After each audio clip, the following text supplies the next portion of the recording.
Lihat samping kanannya siapa yang gak hadir hari ini ya. Siapa yang gak hadir? Putri, Bu. Apa alasannya? Sakit, Bu.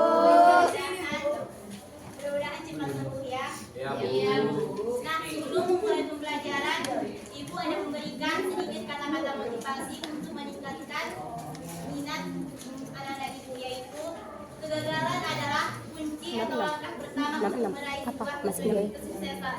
Jadi, apabila anak-anak Ibu ingin melakukan sesuatu, belum tentu itu akan berhasil. Jadi kita harus sering mencoba sampai sesuatu itu dapat kita raih sendiri ya. Nah, selanjutnya sebelum untuk memulai pembelajaran, marilah kita melakukan streaming menyanyikan lagu dari Sabang sampai Merauke. Sudah tahu kan anak-anak Ibu lagunya? Nah, mari sama-sama kita nyanyikannya. 1, 2, 3. Dari Sabang sampai Merauke, berjajah sambung menyambung menjadi satu, itulah Indonesia. Indonesia tanah airku, aku berjanji padamu menjunjung tanah airku Indonesia. Baiklah, hari ini kita akan belajar tentang menentukan tema, tokoh, dan amanat dari sebuah cerita. Anak-anak pernah mendengar kata amanat? Yalah, kita kenal yaitu tentang pesannya. Nah, tema adalah sesuatu ide pokok yang akan disampaikan sebuah penulis untuk membaca. Nah, kalau tokohnya berarti seseorang yang terlibat dalam sebuah cerita tersebut. Dan amanatnya merupakan suatu pesan moral yang bertujuan untuk menjadikan pembelajaran untuk pembaca. Sekarang Ibu akan menentukan sebuah tema atau membawakan contoh tema, contoh dan amanat dari cerita legenda Malin Kundang. Pasti anak-anak Ibu sudah tidak familiar dengan legenda tersebut kan? Iya. Legenda tersebut berasal dari Sumatera Barat. Ada di sini orang Sumatera Barat? Ada, Bu. Sedikit Ibu ceritakan ya. Kita sudah sama tahu, namun sedikit Ibu akan ceritakan kembali. Iya, Bu. Iya, Bu.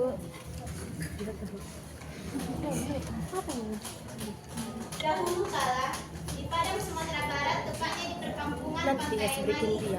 ada seorang wanita Dia minta bernama tolong Made ya. Rubaya. Apa? Made Rubaya ini adalah seorang ibu Aku nanti harus berada. sama. Sebelum Made Rubaya itu bersama suaminya di pedalaman, mereka memiliki nasib yang Keliling, sangat Mak. malang.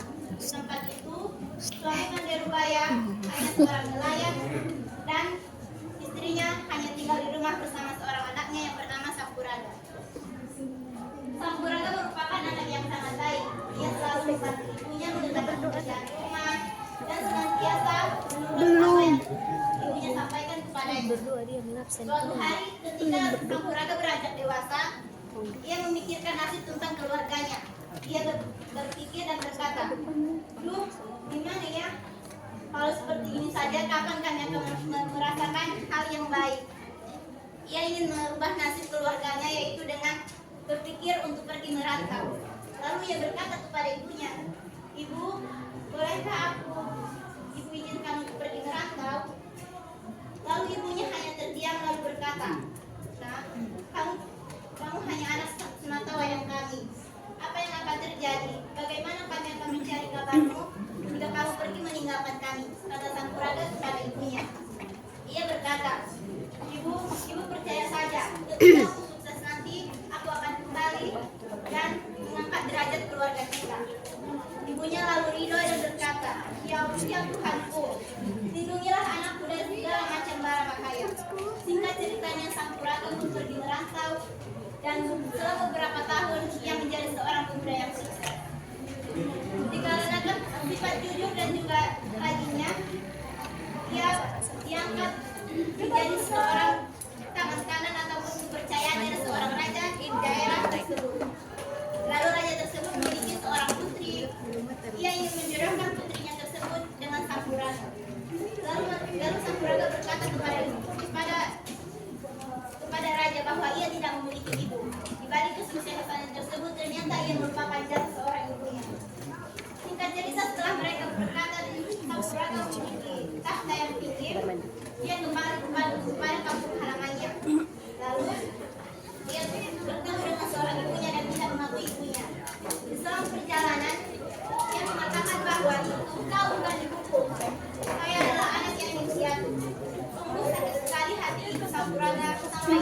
berdoa kepada Sang Maha Esa bahwa ia telah memiliki seorang anak yang durhaka. Anak-anak ibu boleh didengarkan sebentar. Kita lihat. Sementara hari berlalu, Sampuraga dan istrinya kembali ke kerajaan. Setelah perjalanan, setelah itu kapalnya terombang-ambing disebabkan rasa kecewa sang ibu. Singkat cerita tersebut, akhirnya kapal tersebut terjatuh. Istrinya sempat beserta dengan awak kapal terjatuh dan terjadi undang menjadi seorang batu. Sehingga saat ini kita kenal terdapat di daerah Sumatera Barat. Nah, cerita tersebut ternyata memiliki tema, tokoh dan juga amanat seperti pembelajaran kita pertama tadi menunjukkan tema, tokoh serta amanat dalam cerita yang ibu sampaikan. Nah, anak-anak ibu apa ada yang tahu tema apa yang ibu ceritakan tadi? Ya, tentang Malin Kundang. Malin Kundang si anak durhaka. Tokoh-tokoh yang ibu sebutkan tadi ada 3, yaitu pertama ada Malin Kundang, ibunya, ayahnya, istrinya. Ternyata dalam cerita tersebut kita bisa mengambil sebuah amanah, yaitu kita sebagai seorang anak harus menghargai dan mengingat jasa para ibu kita semenjak kita kecil sampai kita dewasa nanti. Nah, selanjutnya ibu akan bagikan kelompok, yang sebelah kanan kelompok pertama dan yang sebelah kiri kelompok kedua. Boleh ibu minta 2 orang bergiliran satu kelompok pertama dan satu kelompok kedua untuk memainkan media misteri ke depan. Berapa dari sini? Berapa betul ya Pak?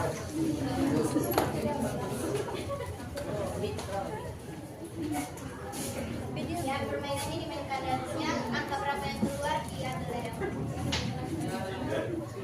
Ke depan.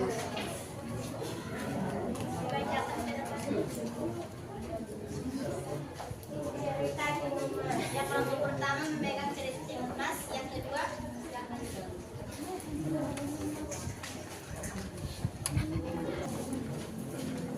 Cerita asal mula Danau Toba. Boleh kembali ke tempat masing-masing. Selanjutnya berkelompok ibu.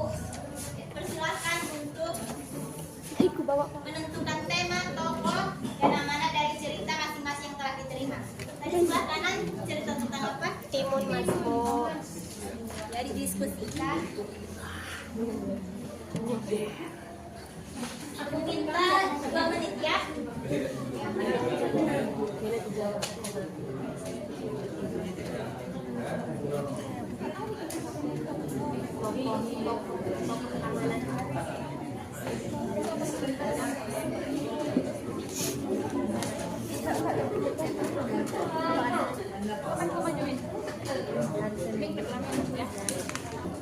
Baiklah, silakan anak-anak ibu untuk memaparkan hasil diskusinya. Marilah kita speaking dulu, yaitu dengan tepuk semangat ya. Contohnya seperti ini. Tepuk semangat. Ya, kita ulangi sekali lagi. 1, 2, 3. Tepuk semangat.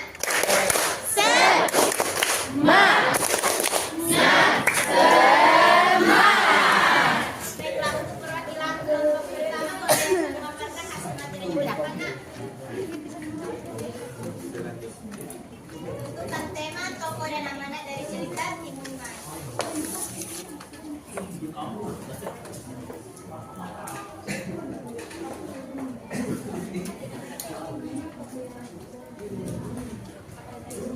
Timun Mas ini ada raksasa, Bob Sirni, dan Timun Mas. Pesan moralnya, hendaklah kita berani dan selalu waspada kepada orang yang berbuat jahat. Baiklah, tepuk tangan untuk kelompok pertama. Untuk kelompok kedua, cerita yang Cerita asal-usul Danau Toba. Temanya itu adalah asal-usul Danau Toba. Kemudian tokoh-tokoh yang ada itu adalah Sayang aku nanti aram Toba, ibunya atau jelmaan ikan, dan Samosir. Pesan moralnya adalah dari kisah asal-usul Danau Toba ada banyak pesan moral yang dipetik. Salah satunya adalah pentingnya menjaga kepercayaan dan tidak mengingkari janji. Selain itu, sebagai anak hendaknya berbakti kepada orang tua dan tidak mengambil hak orang lain. Kelompok kedua. Nah, mungkin sebidang materi yang Ibu sampaikan hari ini dalam sebuah cerita inti dari pembelajaran kita hari ini terdapat tema, tokoh dan yang paling utama amanah yang bisa kita gunakan dalam kehidupan sehari-hari kita. Untuk mendapatkan keberkahan dalam pembelajaran hari ini, marilah kita mengucapkan hamdalah. Alhamdulillah.